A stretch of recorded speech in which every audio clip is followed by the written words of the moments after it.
नमस्कार, लोकतंत्र मिररच्या टॉप 25 मध्ये आपल्या सगळ्यांचं स्वागत आहे। मी आहे आपल्यासोबत पल्लवी। तर चला एक नजर टाकूया आजच्या ठळक बातम्यांवर। इराणकडून कुवेत सौदीवर हल्ले, तेहरानमध्ये विस्फोटाची खळबळ।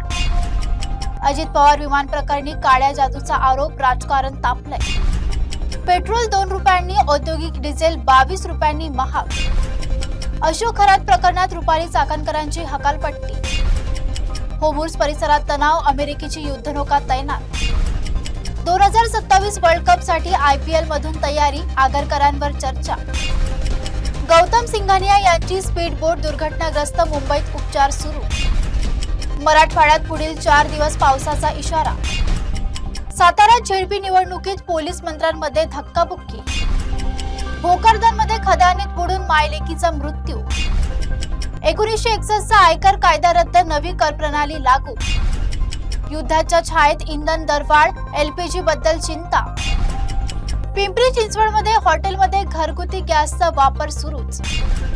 पुण्यात नंबर प्लेटवर चिखलपासून वाहनांची फसवणूक। महाराष्ट्रात केसरी कुस्ती स्पर्धेत मल्लांचा थरार। हिंजवडी मेट्रोचे काम अंतिम टप्प्यात, मे पर्यंत 12 स्थानके सुरू। सातारा शिक्षणाधिकाऱ्यांना झेडपी अध्यक्षांचा दम।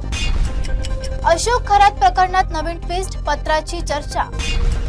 मुंबईत पादुका दर्शन सोहळ्याला भक्तांची गर्दी। आंबोलीत प्रज्वल यांची कृषी पदाधिकारी पदी नियुक्ती। पुण्यात क्रिकेट स्पर्धेत वाद, गोळीबारांची घटना। सोलापुरात शेअर मार्केट तोट्यानंतर चोरी करणारे दोघे अटकेत। वाहन नंबर प्लेट नियमात मोठा बदल होणार। धुरंधर 2 चित्रपटाची बॉक्स ऑफिसवर धूम। राज्यात 7 जिल्ह्यांना गारपिटीचा इशारा। सध्या इतकंच, बघत रहा लोकतंत्र मिरर।